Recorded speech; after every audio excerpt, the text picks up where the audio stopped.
오늘은 이 마태복음 본문 말씀을 통해서 진정한 사랑과 용서라는 제목으로 하나님의 말씀을 증거하고자 하는데요, 저는 목회자가 되면서 제가 가졌던 기본적인 목회자로서의 그 마인드가 뭐였냐면, 성도들에게 답을 가르쳐 주기보다는 기준을 세워주고, 그리고 그들에게 세계관을 가르쳐 이 답을 찾을 수 있는 능력을, 그리고 그 지혜를 길러주어야겠다는 생각을 했습니다.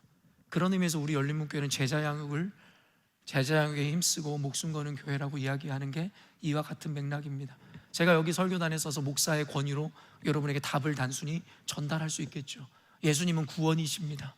여러분, 십자가를 붙들어야 구원을 얻을 수 있습니다. 이와 같은 답을 단순하게 선포하고 전하는 특권을 갖고 있고, 제가 그렇게 사역하거나 말씀을 전할 수도 있겠죠. 그러나 저는 그렇게 가르쳐준 답이 여러분들에게 별 특별한 영향이 없다라는 것을 너무나 잘 알고 있기에, 단순히 답을 혹은 밥을 지어 여러분에게 입에 떠주는 목회자가 아니라 여러분이 그 밥을 지어 맛있게 누릴 수 있는 자들이 되어야겠다, 그렇게 세워야겠다라는 생각을 했더랬습니다. 왜냐하면 우리의 삶은 답을 정하고 살아갈 수 있는 세상이 아니라, 우리는 그 답을 찾아 나아가는 그 과정을 보내야 하는 자들이기 때문에, 결국엔 우리는 그 답을 찾기 위한 삶을 사는 그 과정 가운데 지혜가, 그리고 이와 같은 기준이 너무 필요하기 때문입니다. 또한 쉽게 얻어진 것은 쉽게 잃어버린다라는 그 일반적인 진리를 우리 너무나 잘 알고 있죠.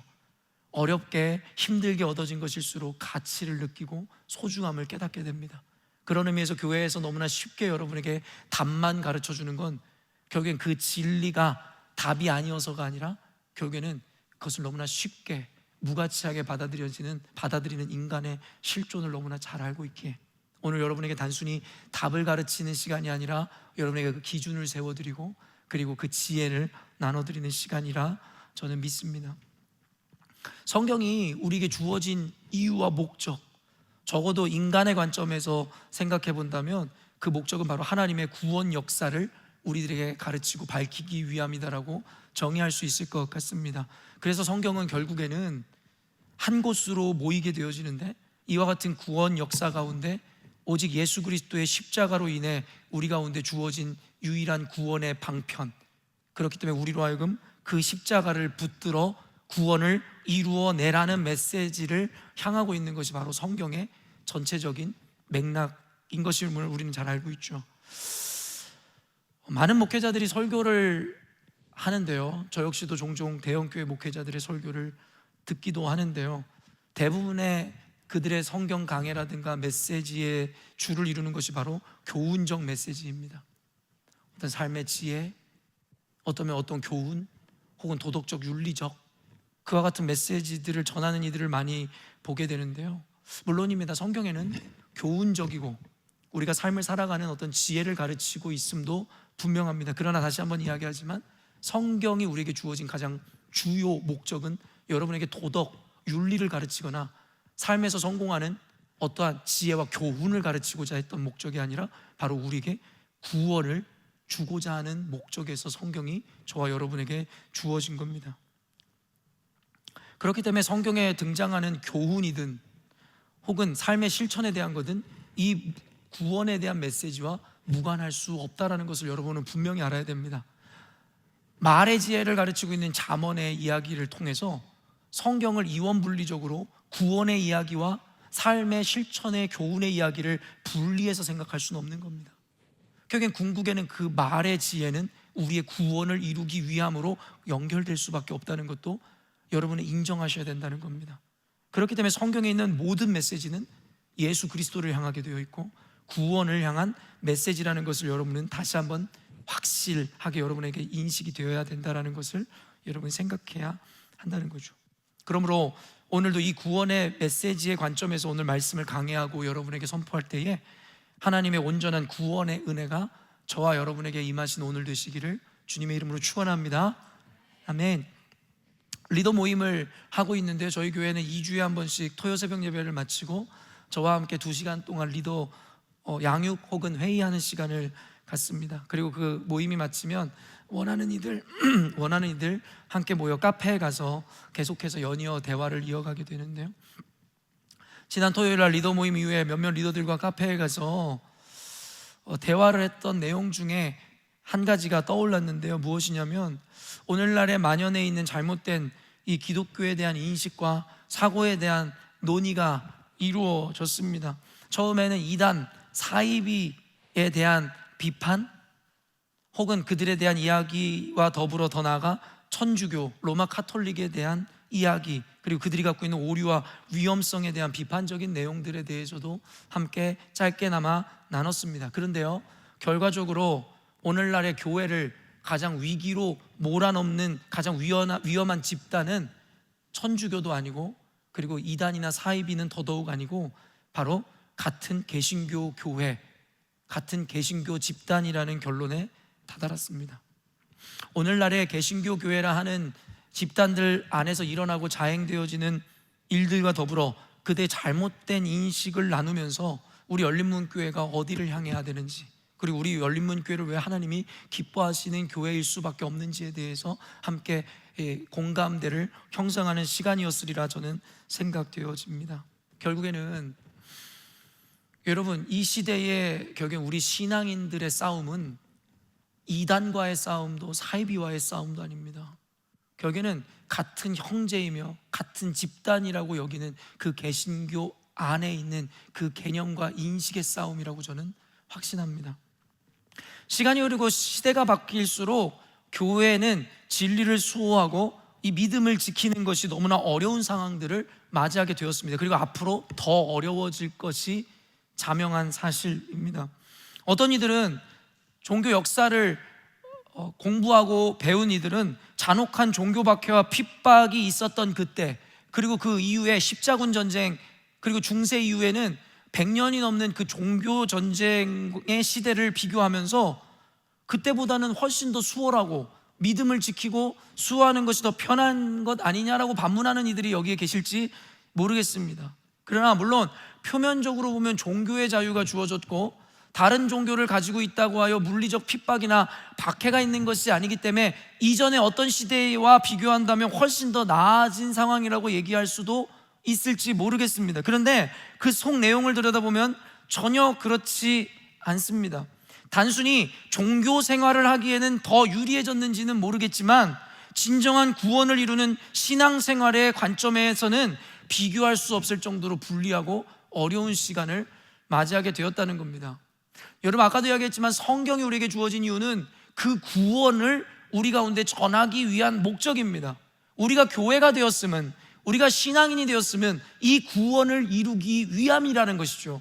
그러나 단순히 오늘날에 교회가 세워지고 수많은 성도들이 교회에 채워졌다 하여 그것이 곧 성경을 통해 이루고자 하는 진정한 그 구원이 이루어졌습니다라고 이야기할 수 없다라는 것을 여러분은 너무나 잘 아실 겁니다. 그런 의미에서 종교 생활을 하고 교회의 문을 넘어 교회로 들어오는 것은 훨씬 더 수월하고 쉬워졌는지는 모르겠지만 진정한 구원을 이루는 공동체를 만드는 것은 비교할 수 없을 정도로 어려워졌다라는 이야기를 여러분에게 하는 것이죠.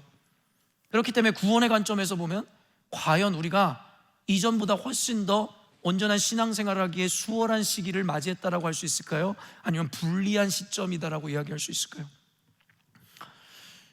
어떤 이가 이와 같은 선언을 했었습니다. 로마에 의해서 핍박을 받던, 여러분도 알고 있는 네로 황제 때의 기독교 박해가 얼마나 정점에 다다랐는지 여러분 알고 계시죠? 그렇게 핍박당하던 기독교, 그래서 여러분도 알고 있듯이 카타콤이라는 무덤에 숨어들어 평생 빛도 보지 못하며 신앙을 수호했던 그 박해의 시대, 그리고 그때를 넘어 여러분도 아시겠지만 종교사에, 기독교사의 콘스탄티누스 대제라는 자를 너무나 잘 알고 있고, 콘스탄티누스 대제에 의해 밀라노 칙령이라는 것이 여러분 선포되고 이루어진 이후에 기독교는 자유를 마침내 얻게 되었죠. 예수를 믿는다는 것은 생명을 걸고 믿어야 했던 그때에 이제는 여러분 그때 당시에 로마 황제에 의해서 밀라노 칙령이 선언되게 되고 비로소 기독교인들은 어둠에서 그리고 무덤에서 나와 이제는 부활의 감격을 느끼는 듯한 자유를 느끼게 되었을 겁니다. 그러나 이제는 그 자유의 차원을 넘어 기독교가 기득권층의 종교로 전락하며 이제는 박해를 받던 기독교에서 대접을 받는 기독교가 되었고, 이제는 살기 위해서는 숨어야 했던 기독교인들이 이제는 성공하기 위해서라면 기독교인이 되어야 하는 시대까지도 맞이하게 되었다는 것이죠. 근데 아까도 이야기했지만 그 어떤 이가 이와 같은 역사의 흐름 가운데 기독교가 이와 같은 자유를 누릴 때에 그가 이야기한 것이, 그 개념이 그것입니다. 이전에는 생명을 걸고 지켜야 하는 신앙이었지만 이제는 사회적 안정과 유익을 위해 믿는 종교로 전락해버렸다는 것이고, 그러니 이제는 진정한 기독교 박해의 시대를 맞이하게 되었다라는 것이 그의 선언이었습니다. 그러니 과연 어떤 시대가 영적으로 더 암울한 시대라고 이야기할 수 있을까요? 핍박과 박해로 인해서 생명을 걸고라도 지켜 수호했던 그 믿음의 시기, 혹은 기독교가 대접을 받아 이제는 생명 걸고 지키고 수호해야 되는 믿음이 아니라 성공하기 위해 붙들어야 하는 종교, 어떤 게 더 암울하고 어려운 시기라고 이야기할 수 있는지에 대해서 여러분이 현명한 판단을 하실 수 있다고 믿습니다. 성경은요, 우리의 전쟁은 더 이상 혈과 육에 속한 전쟁이 아니라고 선언하죠. 영에 속한 영적 전쟁이라고 이야기합니다. 에베소서 6장 12절 말씀 읽어볼게요. 우리의 씨름은 혈과 육을 상대하는 것이 아니요 통치자들과 권세들과 이 어둠의 세상 주관자들과 하늘에 있는 악의 영들을 상대함이라.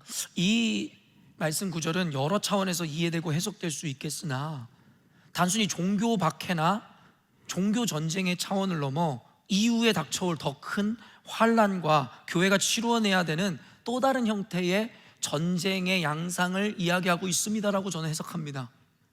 이전에는 아까도 얘기했지만 종교, 우리 신앙을 지키기 위해서 생명을 걸고 박해를 이겨야 했으며, 또한 자신들의 신앙이 옳은 것이다 라고 밝히기 위해 피 흘리며 싸워 죽이는 전쟁들이 이루어졌지만, 이제 와서 현대에 와서는 더 이상 종교로 인해서 피 흘리고 싸우거나 박해를 받는 시대는 아니라는 것을 우리가 너무나 잘 알고 있죠.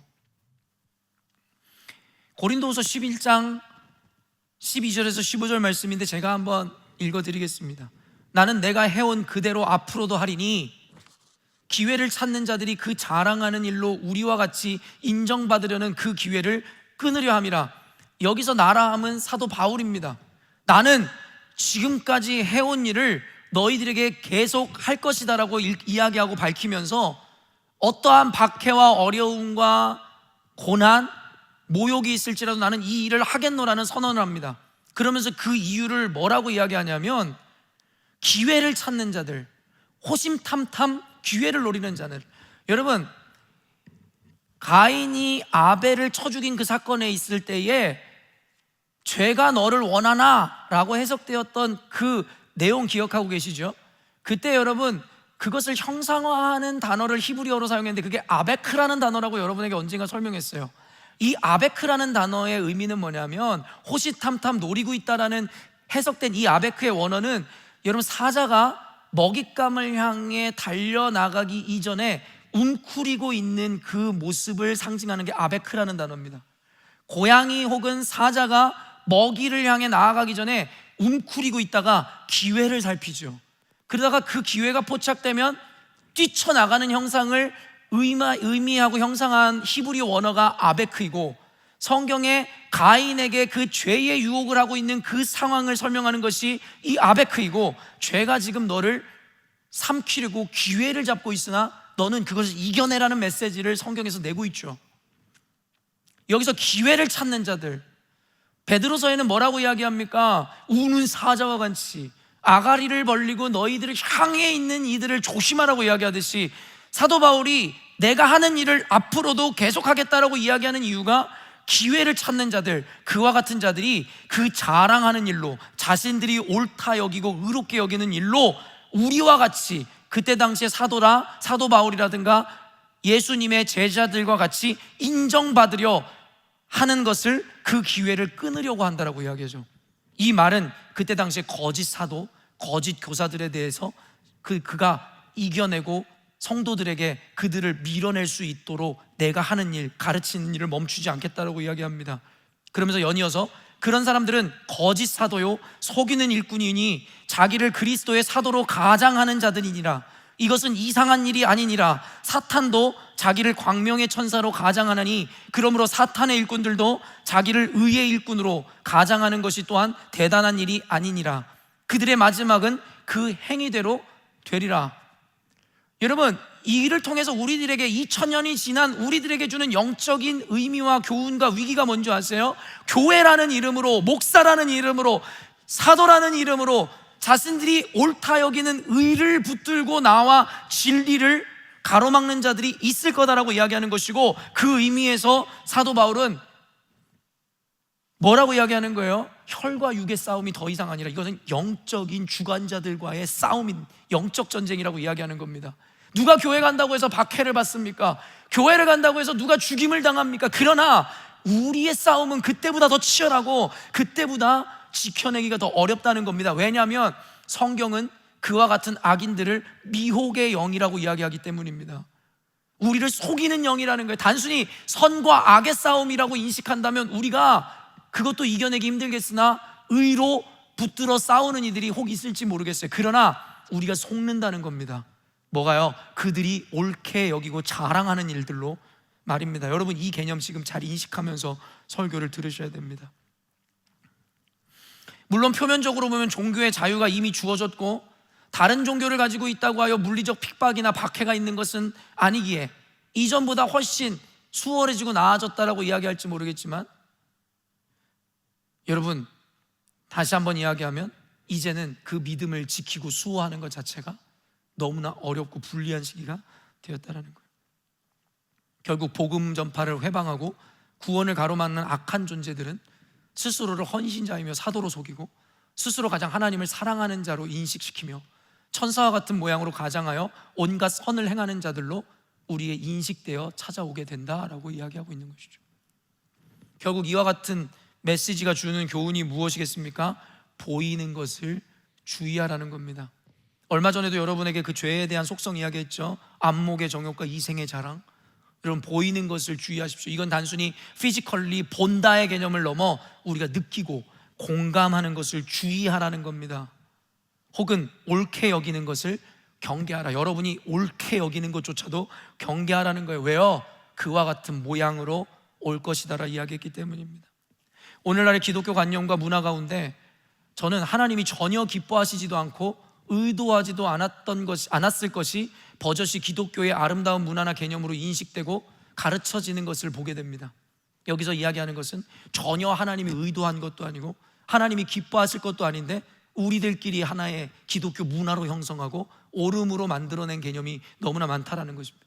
저는 그래서 성경의 논리를 통해 그와 같은 잘못된 문화와 인식을 타파하는 것이 저에게 굉장히 중요 사역이라고 믿고 있는 자입니다. 그래서 성경적 기준과 세계관을 그처럼 강조하는 것이죠. 그리고 가장 큰 착각과 몰이해가 바로 오늘의 주제인 하나님의 사랑과 용납에 대한 것입니다. 오늘날 여러분, 개신교가 욕을 먹는 이유가 뭐죠? 배타적이라는 거 아닙니까? 이기적이고 자기들밖에 모른다. 여러분, 그 말이 틀린 말일까요? 어떤 의미에선 맞는 말입니다. 왜요? 우리는 유일하신 하나님을 믿는 자들이기 때문입니다. 하나님 외에 다른 신에 대해서 용납할 수도 타협할 수도 없는 자들이기에 여러분, 우리는 배타적인 종교 신앙을 가진 자라고 하는 것이 무리는 아닐 겁니다. 그러나 그들이 이야기하는 의미에서 과연 우리가 배타적일까요? 아니죠. 우리가 희생하고 모이고 봉사하고 헌신하는 이유가 뭔지 아세요? 영혼을 구원하기 위한 것입니다. 아무것도 알지 못해 타이타닉호에 타 침몰하는지도 모르는 어리석은 그 선상에서 잔치를 벌이고 있는 그들에게 당신은 곧 죽어가고 멸망을 향해 가고 있으며 당신에게 구원의 방도를 가르치는 것, 그것이 바로 교회 집단입니다. 근데 우리가 배타적이라고요? 아니죠.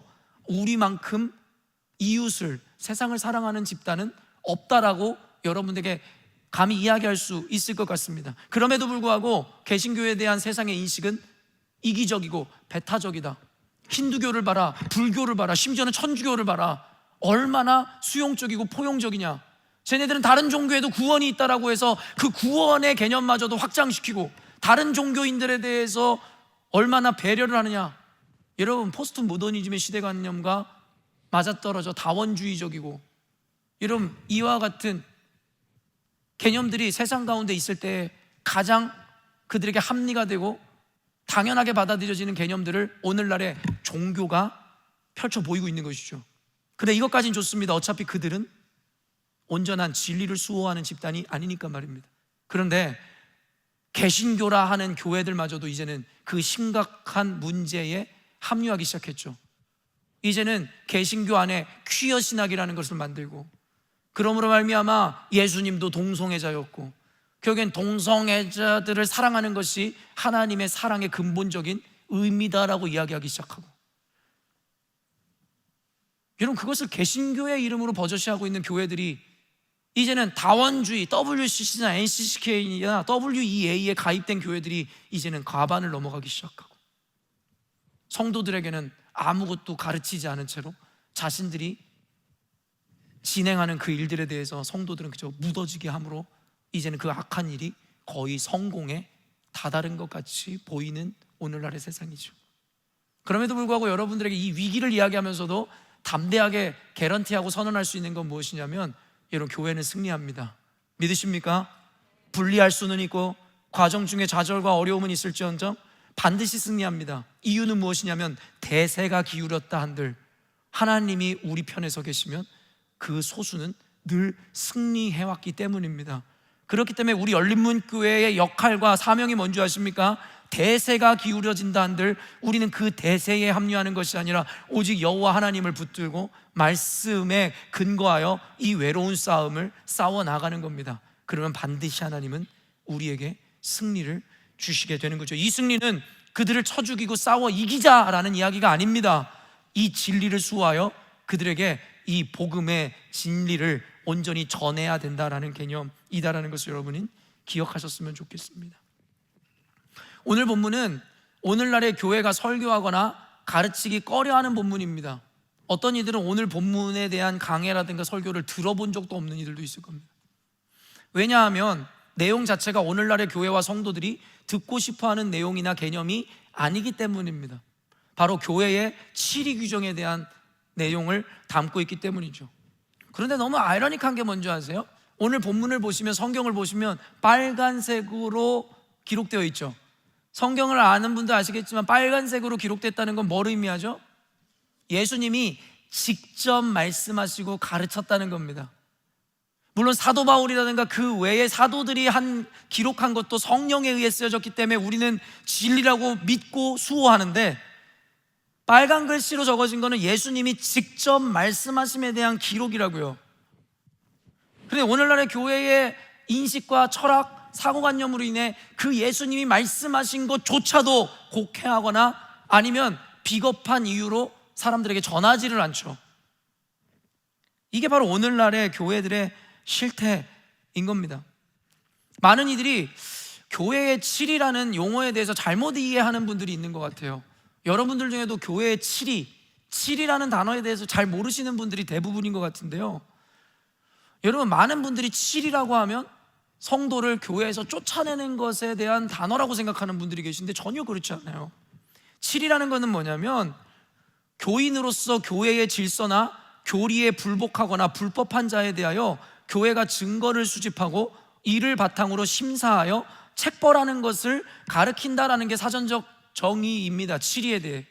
그러니까 잘못된 것에 대해서, 불법한 일에 대해서 가르치고 경고하여 그들에게 책벌을 주는 것을 가르치는 게 칠입니다. 단순히 쫓아내고자 하는 게 의도와 주가 아니라 그의 잘못을 명백하게 드러내어 고쳐주고자 하는 것이 칠의의 원래 의미입니다. 단순히 교회에서 쫓아내는 것을 의미하는 게 아니란 얘기입니다. 일단 내용을 보자고요. 15절 말씀 읽겠습니다. 내 형제가 죄를 범하거든 가서 너와 그 사람과만 상대하여 권고하라. 만일 들으면 내가 내 형제를 얻은 것이요. 이 예수님의 선언은요, 굉장히 교회 제도 안에서 굉장히 교회론을 서포트하는 말씀입니다. 그리고 실제적이고 실천적입니다. 그래서 너희들이 교회를 세우고 그 교회에서 일어나는 일들에 대해서 어떻게 행정적이고 제도적으로 감당하고 일을 처리해야 되는지에 대해서 예수님이 직접 가르치신 말씀이에요. 뭐라고 이야기하는 거예요? 내 형제가 죄를 범하거든. 형제라고 이야기하는 것은 오늘날의 언어로 이야기하면 교회에 있는 지체들입니다. 바로 저와 여러분이라는 거죠. 만약에 저와 여러분 중에 누군가가 죄를 범하거든, 뭐라고 이야기하는 거예요? 그에게 가서 분명하게 그것에 대해 권고하고 가르치라고 말하고 있는 거죠. 잘못된 것이다라고. 다만 먼저는 그 형제가 다른 이들에게 그 잘못으로 인해 수치를 당하지 않게 하기 위해서 은밀히 둘만의 시간을 가지라는 거예요. 그래서 어떤 이가 어떤 형제의 죄를, 잘못을 발견하면 가서 조용히 가서 그에게 권면해 주라는 거예요. 형제여, 자매여, 이와 같은 일을 더 이상 행하지 마십시오. 그것은 하나님 앞에, 교회 앞에 큰 죄를 짓는 겁니다. 다만 제가 형제에게 조용히 와서 이야기하면 남들 앞에서 수치를 당하거나 모욕을 당하지 않게 하기 위함이니 제 권면을 받아들이십시오. 여러분, 예수님은 이와 같은 배려까지도 분명하게 우리들에게 가르치시죠. 그랬는데 만약에 그 권면을 듣고 그 형제가 돌이켜 죄를 인정하고 그 권면을 받아들이면 뭐라고 이야기합니까? 내 형제를 얻는 것이다 라고 이야기하죠. 이 형제를 얻는다는 표현이 단순히 친구로서, 교우로서 여러분 그와 같은 관계성을 유지한다라는 개념일까요? 아닙니다. 형제를 얻는다는 건 구원이 그에게 임한다라는 이야기라는 겁니다. 여러분, 교회만이 구원을 얻는 겁니다. 어떤 이들은 나는 교회를 이루지 않아도 설교 말씀 유튜브로 듣고 살아가면 구원을 이룰 수 있다, 그런 개념을 성경에서 이야기한 적이 없습니다. 이 교회론에 대해서는 나중에 여러분에게 강의해드리는 날이 올 겁니다. 여러분, 이를 통해서 우리들에게 이야기하고 싶은 게 뭐냐면, 여러분, 우리가 사망에 이르는 것에 대한 근본적 원인을 성경에서 뭐라고 이야기하죠? 배운 분들 다 답해 보셔야죠. 우리가 사망을 이루는 건 죄 때문이죠. 죄의 싹슨 사망이라고 성경에서 이야기하죠. 결국 우리가 지옥에 가는 이유는요, 근본적으로는 예수님을 믿지 않아서가 아니에요. 우리가 지옥에 가는 근본적인 이유는 뭐예요? 죄 때문인 거예요. 그런데 왜 예수를 믿어야 구원을 얻는지에 대한 논리는 죄를 범하지 않을 인간이 아무도 없기 때문이에요. 그래서 그 죄를 도말하고 그 죄를 씻어줄 수 있는 유일한 대안인 예수 그리스도를 믿을 때에 우리는 그 죄를 도말하게 되고 씻음받음으로 구원을 얻게 되는 논리지, 우리가 잘 알아야 돼. 단순히 예수를 믿어야 구원을 받는 게 아니라 근본적으로 지옥에 가는 이유는 죄 때문이고 죄의 결과 때문이다. 이해가 되시죠? 이 레토릭, 이 논리를 여러분이 아셔야 된다는 거예요. 그렇기 때문에 그가 그 권면을 받아들어 회개를 이룰 때에 비로소 그 회개를 통해 구원을 얻는다라고 성경에서 이야기하는 겁니다. 형제여, 그 죄에서 벗어나십시오 라고 이야기할 때 그것을 받았다라는 이야기는 죄에 대해 뉘우치고 회개했음을 이야기하는 것이고, 그리고 그 죄가 사라진 상태이기에 구원을 얻는다라고 이야기하는 거예요. 그런데 문제는 다음과 같습니다. 16절 읽을게요. 만일 듣지 않거든 한두 사람을 데리고 가서 두세 증인의 입으로 말마다 확증하게 하라. 그런데 문제는 뭐냐면요, 그가 그렇게 은밀히 얘기했는데 듣지를 않는 거예요. 그럼 뭐라고 이야기하냐면 증인을 세워서 그의 말을, 그리고 그의 주장을 분명하게 확증하게 하라고 가르치더라는 것이죠. 두세 사람을 통해서 진리에 대해서 더 분명하게 그에게 확증하고 가르치는 의미와 더불어서 또 다른 의미는 증인이라고 하는 게 무슨 의미입니까? 그리스도의 증인임과 동시에 또 다른 중의적인 의미로는 그의 죄에 대해 발설하거나 행하는 것에 대한 증인으로 쓰라는 겁니다. 그래서 결국엔 그가 하는 말을 돌이키지 않고 동일하게 하거나 교회든 하나님 앞에서의 죄를 범하는 내용을 두세 사람이 듣고 함께 증인이 되어주라는 겁니다. 그래서 이 증인들로 하여금 그의 잘못을 다시금 인지시키고 가르침과 동시에 단순히 어떠한 개인의 주장이나 의견이 아닌 객관성을 지닌 권면으로 그에게 전달해 주라는 거예요. 예를 들어 개인이 가서 이야기하면 그거 당신 생각 아니야? 근데 교회 리더라든가 목회자들과 함께 동승하여 그에게 다시금 권면하면 이거는 내 개인의 권면이 아니라 교회의 성숙을 가진 지도자들의 이야기다라는 것을 그에게 다시 한번 인지시킨다라는 거죠. 근데 아까도 얘기했지만 중의적인 의미에서 그리스도의 증인을 통해 그의 잘못을 확증하는 그 의미와 더불어서 중의적으로 뭐라는 거예요? 결국에는 이의 죄에 대해서 당신이 증인되어 달라는 얘기입니다. 오늘날에요, 저는 목회를 하면서 수많은 악인들과 면담을 하고 대해봤습니다. 그런데 이들의 특징이 뭔지 아세요? 1대1 면담을 요청해요. 그리고 저와 1대1로 있을 때 얼마나 악하고 얼마나 잔인한 이야기를 하는지 여러분은 모르시죠? 그런데 저와 대화를 마치면 나가면서 표정과 안색이 바뀌어요. 다시 천사와 같은 모습을 되죠. 그러면 저는 소름이 돋죠. 나에게 어떻게 말하고 행했는지 나는 아는데 나가서는 세상 의로운 사람, 그게 바로 악인들의 특징입니다. 그래서 저희 교회에서는 룰이 있어요. 저는 그래서 이와 같은 일을 너무 많이 당해서 억울함을 당해 1대1로 상담하지 않습니다. 그래서 전도사님이든 제 아내든 리더든 누군가와 함께 그 자리에 있습니다. 그래서 증인이 되게 하고, 그리고 또 한 가지는 우리 교회에는 곳곳에 CCTV가 있어요. 그래서 여러분, CCTV에 사각지대가 거의 없거든요. 지하 주차장까지도. 이상한 짓 하지 마세요. 여러분, 옛날에 열린문교회에서 그 이상한 짓이 그렇게 많이 일어났더랬습니다. 오죽하면 교회에서 CCTV를 곳곳에 달았겠습니까? 우리 아픈 과거인데 이야기할 필요는 없겠죠. 그런데 제가 이야기하고 싶은 이유는 인간들이 얼마나 실존적으로 악한지를 여러분이 아시라는 것이고, 그 악인은 다른 사람이 아니라 내가 될 수도 있다는 것도 인지하라는 겁니다. 남의 이야기일 때는 너무나 선하고 객관적인 내가, 내일이 될 때는 주관적이고 그 악한 자의 자리에 내가 설 수 있다는 겁니다. 그래서 우리는 늘 말씀 앞에서 객관적이고 메타인지를 통해 나를 인식하려고 노력해야 된다는 겁니다. 그래서 예수님의 이 가르침은 굉장히 제도적이고 실천적이죠. 그렇기 때문에 이와 같은 일을 혼자 만나면 안 됩니다.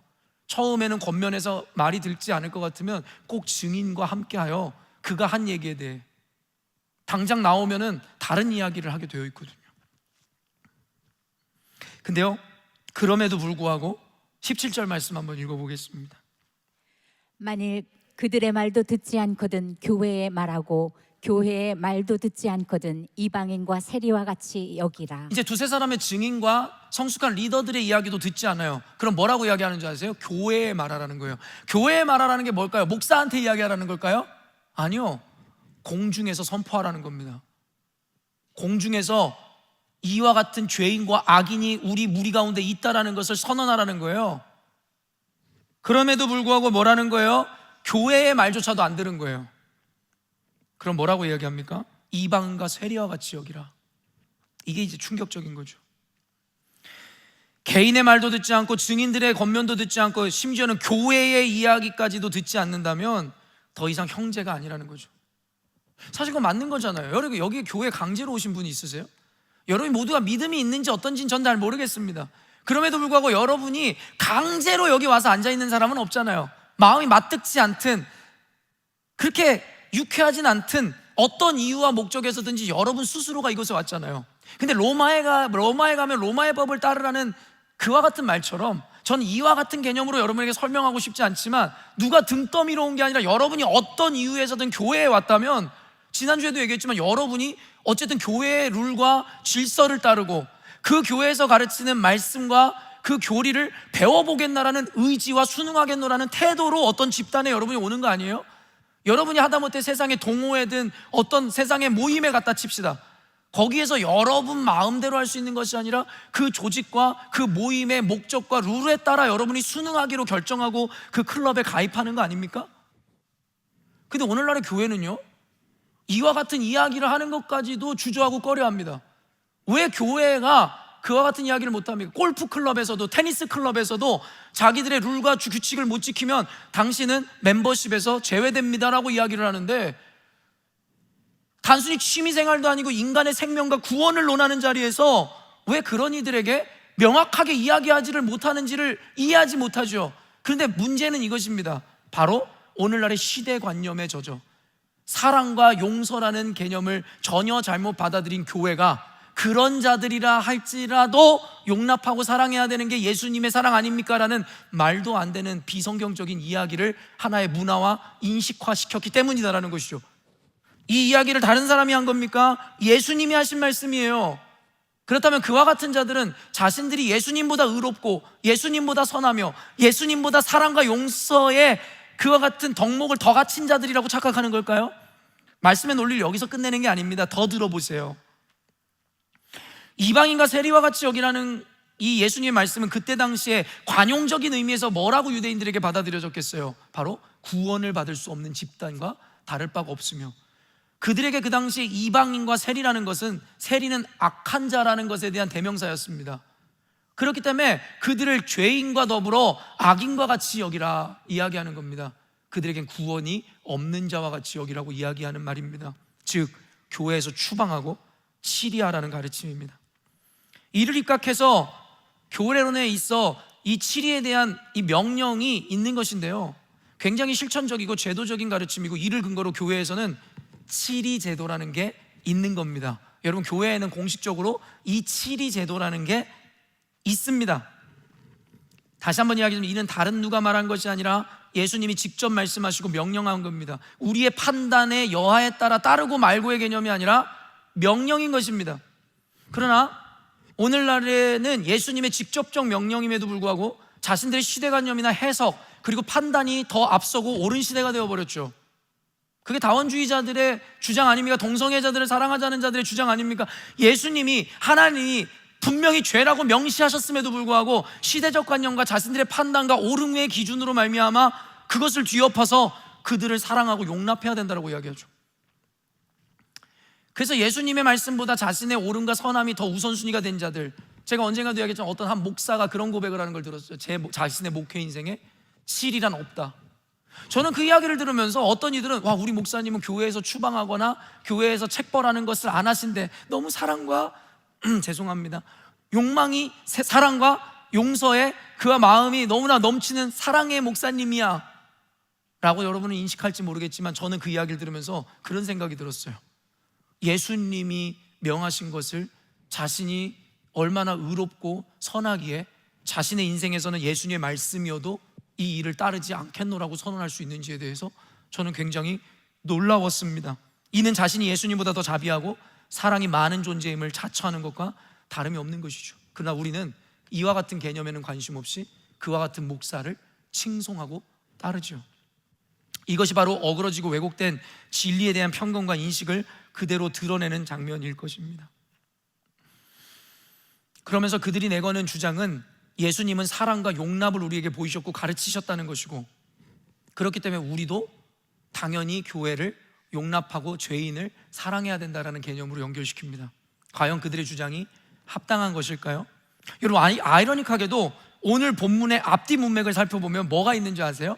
오늘 이 7위 규정이 있는 바로 전후에 있는 문맥의 구절들에 뭐가 있냐면, 우리가 잘 알고 있는 잃은 양의 비유가 있어요. 잃은 양의 비유 뭐예요? 너가 100마리의 양이 있는데 만약에 한 마리의 양이 집을 나가면 네가 이미 갖고 있는 아홉 마리의 양보다 그 잃어버린 한 마리의 양을 더 귀히 여겨 찾아오지 않겠느냐.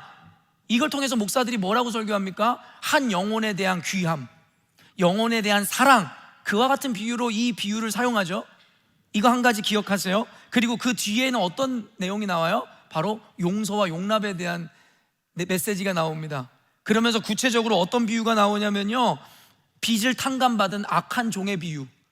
뭐냐면 어느 나라의 왕이든 주인이 그가 가지고 있는 큰 빚을 탕감해 줬는데, 감옥에서 그래서 나와서 길을 활보하다가 자기에게 조금 빚진 어떤 일을 만난 거예요. 그랬더니 멱살을 잡으면서 너 빨리 그 돈 안 갚아? 그러는 거예요. 그랬더니 그 왕이, 그 주인이 알고 가서 그에게 뭐라고 얘기하냐면, 내가 너에게 그 큰 빚도 탕감해 줬는데 너에게 작은 빚진 자도 용서하지 못하느냐라고 하면서 그에게 그 빚을 다시금 다 넘겼다. 이거를 구원 역사에서 보면요, 어때? 구원론에 입각해서 보면요, 우리가 주님에게 용서를 받았기에 우리도 누군가를 용서할 수 있어야 된다는 이 용서의 개념으로 이어집니다. 근데 여러분, 앞뒤 문맥을 보세요. 앞에는 영혼에 대한 사랑, 뒤에는 영혼에 대한 용서와 용납의 메시지가 담겨 있어요. 근데 중간에는 죄인에 대한 책망과 더불어 출교시키는 개념을 넣고 있으니 이해가 되시나요? 문맥으로 이 플로우가 맞아요? 영혼 사랑과 용서와 용납의 사이에 교회의 치리에 대해서 이야기하니 우리는 이해할 수가 없는 거예요. 그러나 예수님이 이 한편의 설교를 하면서 생뚱맞은 말을 거기에 넣어놨겠냐라는 거예요. 우리가 오해할 수 있는 것에 대해서 다시 붙들어주기 위해서 이와 같은 순서를 예수님은 정하셨을 거라고 저는 믿는 겁니다. 이로 미루어 보건대 하나님은 얼마나 영혼에 대한 긍휼과 사랑을 가지고 계신 분인지, 그리고 용서와 용납과 자비가 넘치는 분이신지를 알 수 있죠. 그런데 그 사이에 끼어 있는 이 내용을 통해 이와는 전혀 다른 맥락으로 이해될 이 7위에 대한 내용을 담고 있으니 우리가 어떻게 해석해야 되냐는 거예요. 여러분, 영혼 사랑과 용서의 메시지 사이에 있는 이 7위의 단호함에 대한 메시지를 이렇게 저는 형상해 봤거든요. 여러분이 햄버거를 먹는다고 생각해 보세요. 햄버거를 여러분 감싸고 있는 게 뭐예요? 빵이에요, 그렇죠? 위아래로 빵이 있잖아요. 근데 햄버거에 있어서 가장 중요한 게 뭘까요? 햄버거의 정체성, 종류를 결정하는 건 그 안에 있는 패티든 어떤 내용물이겠죠. 맞아요? 결국엔 그 안에 치킨이 들어있으면 치킨버거, 소가 들어있으면 소고기버거, 이렇게 내용물이 중요하죠. 저는 이 구조를 어떻게 보냐면 영혼에 대한 사랑이 위에 덮여진 빵, 영혼에 대한 용납과 용서가 밑에를 덮고 있는 빵이라면 이 교회의 7위 규정이 그 안에 있는 내용물이라고 생각하는 것이고, 그 내용물이 정체성을 결정하는 것이고, 그 내용물을 통해 영혼 사랑과 용서와 용납의 개념을 이해해야 된다는 개념입니다. 오늘날에 많은 무지성의 목사들과 어설프게 아는 선무당 같은 목회자들이 뭐라고 이야기하는 거예요? 동성애자들이 난무하고 있는 퀴어 축제에 가서 하나님이 당신들을 사랑하신다, 당신들을 축복한다, 당신들에게 구원이 있다 선언하는 것을 보면서 일반 세상 사람들은, 이 휴머니즘에 빠져 있는 자들은 저 목사야말로 진정한 예수의 사랑을 가지고 있는 자다 칭송하죠. 오늘날의 교회에서도 동성애가 죄라는 것에 대해서 설교단에서 저처럼 외치는 목회자가 얼마나 있습니까? 왠지 아세요? 저처럼 외치면 교인들이 교회 떠나니까요. 시대관념에 뒤떨어진 시대착오적인 설교를 한다고 생각하니까요. 그렇게 진리는 그 자리를 내어주는 겁니다. 누군가 이야기했지만 1인치를 내어주면 세상은 1마일을 밀고 들어옵니다. 우리 교회의 싸움은 그 1인치를 내어주지 않는 거예요. 자비가 없어서요? 사랑과 용납이 없어서요? 아니요, 진짜 세상을 사랑해서요. 진짜 그들이 구원을 받기를 원하니까요. 내가 용납하면 그들은 잠깐 사랑을 느낄지는 모르겠지만 그리스도의 사랑에서 끊어져 구원을 잃어버릴 테니까 말입니다. 기독교에 있어서 가장 중요한 게 뭐라고요? 구원입니다. 여러분이 진짜 세상을, 동성애자들을 사랑한다면 여러분 그들에게 구원을 전해 주어야 되는 자가 되지 않겠어요? 그들에게 안심을 주는 존재가 되는 것이 아니란 말입니다. 우리가 이와 같은 맥락에서 다시 오늘의 본문을 보면 이제는 모순인 듯 했던 이 맥락이 하나로 연결되기 시작하는 겁니다. 바로 하나님의 사랑과 용납 그리고 용서의 목적은 구원을 위한 것이잖아요. 그렇기 때문에 그 구원은 무지성으로 우리가 용서하고 이해할 때 주어지는 게 아니라 죄를 인정하고 회개할 때 주어지는 겁니다. 그래서 교회는 단호한 겁니다. 제가 여러분을 존중하지 않고 사랑하지 않기 때문에 여러분의 죄에 대해서, 잘못에 대해서 이렇게 강하게 비판하는 게 아니에요. 여러분을 사랑하기 때문이에요. 여러분을 진짜 회개의 길로 인도하고자, 가르치고자 하는 제 안의 열정 때문입니다. 저도 적당하게 여러분이 좋아하는 말들, 이 시대의 언어로 여러분의 용납과 사랑을 풀어 설명한다면 얼마나 좋을까요? 근데 그럴 수가 없어요. 왜냐면 진짜 여러분을 사랑하니까요. 교회 와서 듣기 좋은 말을 들으려고 하지 마세요. 교회 왔으면 구원을 누리는 백성이 돼야 될 거 아닙니까? 언제까지 여러분이 즐거워하는 메시지에 목이 말라 다니시겠어요? 위로를? 뭐가 위로입니까? 안 괜찮은 사람한테 괜찮다고 하는 게 위로입니까? 늘 이야기하는 구약 선지자들의 그 악한 선지자들이 괜찮다 잘한다 누가 봐도 잘못하고 누가 봐도 죄악 가운데 있었던 이들에게 잘한다 잘못 없다라고 이야기하면 그 죄가 없어집니까? 예레미야는 그들에게 구원을 선포한 거예요. 그러다 돌에 맞고 감옥에 옥에 던져지고 구덩이에 던져지고, 이게 교회의 사명입니다. 그래서 똥밭을 구른다는 거예요. 그래서 교회는 생명을 걸고 이 사명의 길에, 그래서 그 길을 좁은 길, 고난의 길, 협착하고 좁아 찾는 자가 많지 않는, 여러분 이제 말씀이 꿰어지기 시작하죠. 그 전에 기독교인들이 무슨 좁은 문 좁은 길을 생각합니까? 결국에는 콘스탄티누스 대제에 의해 이루어졌던 밀라노 칙령처럼 결국에는 예수 믿는 건 하나의 옵션이고 액세서리였던, 세상에 나가 자기가 원하는 삶은 다 살고 예수도 믿고 교회에서 도움도 받고 세상에서 세속의 도움도 받고, 그러니까 더 좋았죠. 그게 무슨 고난의 길입니까? 오늘날에 예수 믿는 사람들이 고난당한다라는 인식 자체가 있습니까? 이게 예수님의 말씀인데 그럼 예수님이 거짓말을 한 겁니까?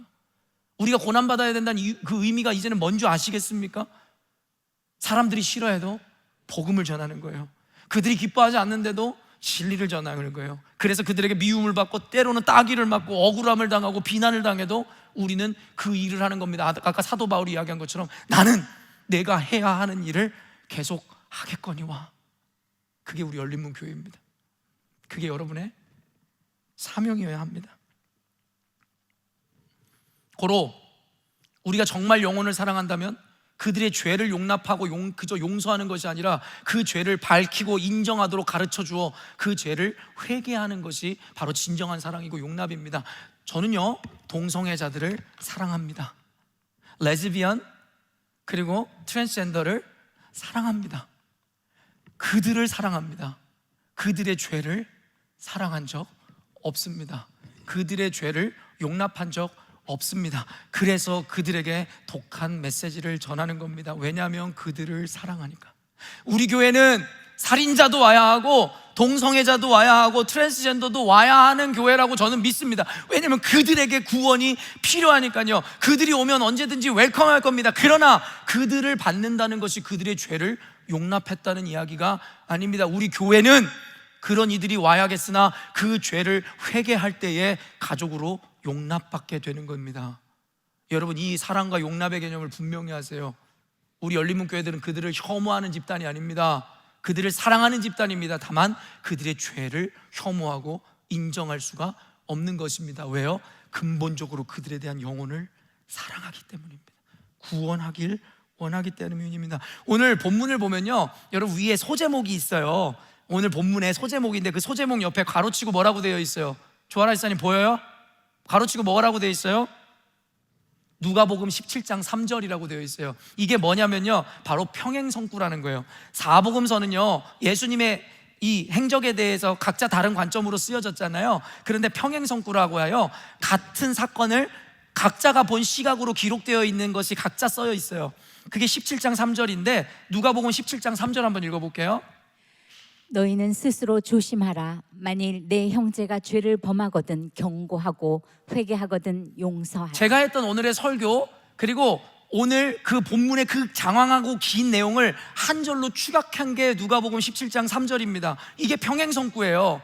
그 내용 그대로가 다 기록되어 있어요. 뭐라는 거예요? 너희는 스스로 조심하라. 여러분, 여기서 스스로 조심하라는 원래 문맥적으로 보면요, 그 위에 한 영혼을 실족하게 하는 자는 연자맷돌을 목에 달고 이게 물 아래로 가라앉는 것과 같다라고 이야기하는 거예요. 그러니까 영혼에게 상처 주지 말라, 실족하게 하지 말라는 이야기를 담고 있죠. 그러나 저는 이 메시지가 어떻게 들렸냐면, 오늘 설교를 준비하다 보니 너희들 스스로 조심해라. 뭘 조심하라는 거야? 스스로 옳다 여기는 그 관념을, 스스로가 사랑이라고 규정한 그 의미를 스스로 조심하고 경계하라. 뭐라고 이어져요? 만일 내 형제가 죄를 범하거든 뭐라고 가르쳐요? 경고하고, 그리고 뭐라고 이야기하는 줄 아세요? 회개하거든 용서하라. 언제 성경에서 무지성의 용서를 가르친 적이 있으셨어요? 여러분, 한 여인이 음란한 죄를 저질러서 사람들이 돌을 치려고 그 여인에게 왔잖아요. 그랬더니 예수님이 다 바닥에다 뭐를 쓰면서 뭐라고 이야기해요? 죄 없는 자가 쳐라. 그때 모두가 죄인임을 아는 양심의 고백으로 그들은 모두 떠나가죠. 그때 예수님은 그녀의 음란함을 용서하셨어요. 받아주셨어요.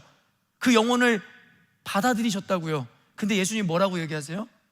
너를 치려던 자가 지금 어디 있느냐? 이제는 나도 너를 용서하노니 다시는 그와 같은 죄를 짓지 말아라. 예수님이 그 여인을 받으셨다는 것이 그 여인의 죄를 받으셨다는 의미입니까? 동성애자를 사랑한다는 것이 그들의 죄를 용납한다는 이야기로 들리십니까? 오늘날의 교회가 실천해야 되는 사랑과 용납이 여호와 외에 다른 신을 섬기는 자들, 다른 집단, 다른 종교인들을 용납하고 묵인하는 것이라고 생각하십니까? 그게 사랑입니까? 그게 용납입니까? 그런 사랑과 용납이라면 저는 앞으로도 가질 생각이 없습니다. 그것은 예수님이 말씀하신 사랑과 용납이 아니기 때문입니다. 결론을 맺도록 하겠습니다. 오늘 설교 제목처럼 오늘 말씀을 통해 여러분들에게 기독교의 진정한 사랑과 용서의 개념을 여러분에게 정리해드리고 싶었어요. 물론 장황하게 설명할 수 없었기에 개념만 전달했지만 여러분 모두가 이해하실 거라고 믿습니다. 성경은 잠언서를 통해서도 아이들을 견책하고 징벌하는 것을 주저하지 말라고 가르칩니다. 부모는 아이에게 매를 아끼지 말라고 이야기하죠. 오늘날의 부모들 학교에서 들으면 난리가 날 일이죠. 아이를 매로 때렸다가는 신고하면 오늘 부모들도 쇠고랑 차야 되는 요즘 아닙니까? 그런데 성경에서는 대놓고 이야기합니다. 아이들에게 매를 아끼지 말고 아이들을 견책하는 것을 주저하지 말라고 말입니다. 그러면서 어떤 이들이 이렇게 읽겠습니까? 시대착오적이다. 지금 무슨 말을 하는 거야? 요즘에 애 때렸다 큰일 나고 내 금쪽 같은 자식한테 왜 매를 대라는 거야? 조금 말씀이 틀렸구나. 이런, 그게 오늘날의 신앙인들의 믿음의 단면을 보여주는 겁니다. 하나님의 말씀조차도 자신의 합리로, 자신의 시대관념으로 그르다 이야기하는 게 오늘날 교회입니다. 목사입니다. 다소 폭력적이고 비인격적인 가르침처럼 들릴지 모르겠지만 이 말씀이 의미하는 바가 뭔지를 부모인 우리는 알고 있죠. 아이를 진심으로 사랑한다면 아이의 실수나 잘못을 눈 감아주기보다는 아이를 견책하고 징계해서라도 아이를 바른 길로 인도하는 게 부모의 책임입니다. 아이가 운다고 하여 잘했다 하는 것이 아니라 너 지금 눈물을 기억해라. 네가 행한 일이 얼마나 큰 잘못인지, 그리고 아빠의 눈물을 기억해라. 너를 때리지만 아빠가 얼마나 너를 사랑하였는지. 그게 교육입니다. 금쪽이 누가 봐도 잘못된 아이를 부모의 사랑이라는 이유로 그 아이를 덮어주고 그 잘못을 넘어가 준다? 그게 사랑입니까? 그게 참된 부모입니까? 교회의 사명은 분명합니다. 바로 영혼을 구원으로 인도하는 겁니다. 그리고 이를 이루기 위해 성경은 사랑과 용서를 강조하는 겁니다. 단순히 사랑과 용서가 아니라 구원을 이루기 위한 사랑과 용서입니다. 다시 한번 정리해 드릴게요.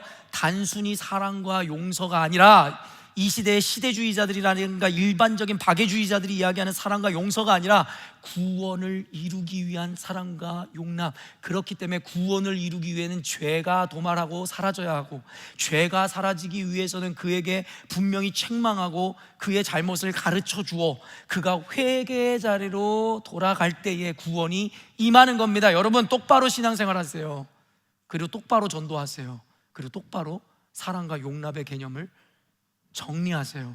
그렇지 않으면 여러분은 사람을 구원하는 것이 아니라 사람을 도리어 멸망의 길로 이끄는 거짓 사도요, 거짓 헌신자들과 다를 바가 없을 테니까 말입니다. 그렇기 때문에 우리는 시대적 개념이나 인식 안에서가 아니라 성경적 개념 안에서 이를 바로 이해하고 적용할 뿐만 아니라 사랑과 간용이 말뿐인 사랑과 간용이 아닌 구원으로 인도하는 진정한 사랑과 간용을 이루는 교회가 되어야 할 겁니다. 우리 열린문교회는 그와 같은 교회입니다. 그런 교회가 계속 되기를 지향할 것이고, 그렇기 때문에 쉽지 않지만 여러분에게는 진정한 진리 안에서 자유함과 기쁨과 행복을 누리는 교회가 될 것임이라 믿습니다. 여러분, 교회 안에서, 가정에서, 세상에서 진정한 기독교인으로서의 사랑과 용납을 실천하시는 저와 여러분 되시기를 주님의 이름으로 축원합니다.